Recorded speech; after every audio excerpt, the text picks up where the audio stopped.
বিসমিল্লাহির রহমানির রহিম।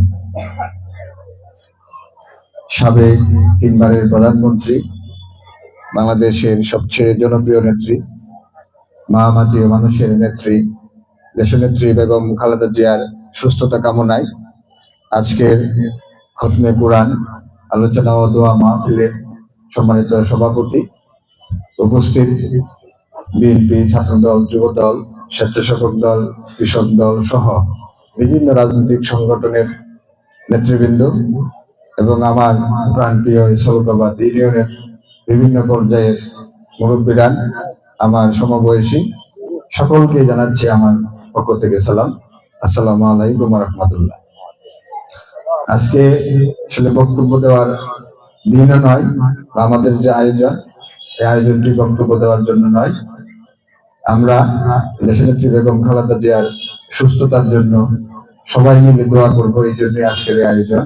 আপনারা সকলেই জানেন, এই বাংলাদেশ রাষ্ট্র সৃষ্টির মুহূর্ত থেকেই 1971 সালের মহান মুক্তিযুদ্ধের মাধ্যমে এই বাংলাদেশ রাষ্ট্রের অভ্যুদয়, সেই মহান মুক্তিযুদ্ধে বাংলাদেশের প্রথম নারী মুক্তিযোদ্ধা হিসাবে দেশনেত্রী বেগম খালেদা জিয়া 1971 সালের মুক্তিযুদ্ধের সময় উনি দুই সন্তান সহ পাকিস্তানের ক্যান্টনমেন্টে, বাংলাদেশের পাকিস্তানি তৎকালীন ক্যান্টনমেন্টে বন্দী ছিলেন, নির্যাতনের শিকার হয়েছিলেন।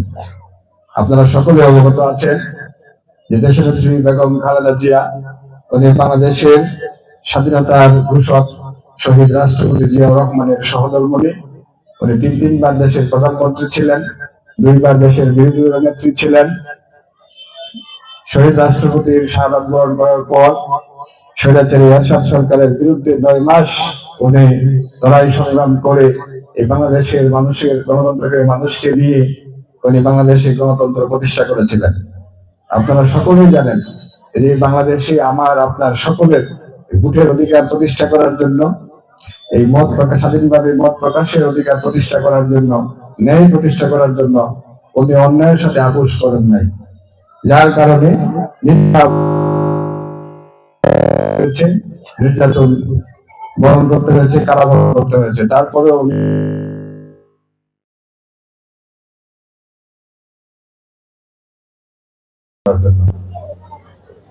যাক আলহামদুলিল্লাহ, ওনার যে ত্যাগ, এই ত্যাগের বিনিময়ে, ওনার এই ত্যাগের সহযোগিতায় এই 24-এর ছাত্র জনতার গণ অভ্যুত্থানের মাধ্যমে আমরা একটি জুলুম সরকারের হাত থেকে রক্ষা পাই। এখন সকলেরই প্রত্যাশা যে সামনে আমরা একটি সুন্দর বাংলাদেশ বিনির্মাণে সবাই ঐক্যবদ্ধভাবে কাজ করব এবং আগামী দিনের যে রাষ্ট্র বিনির্মাণ, সেই জন্য দেশনেত্রী বেগম খালেদা জিয়ার প্রয়োজনীয়তা অত্যাবশ্যকীয়।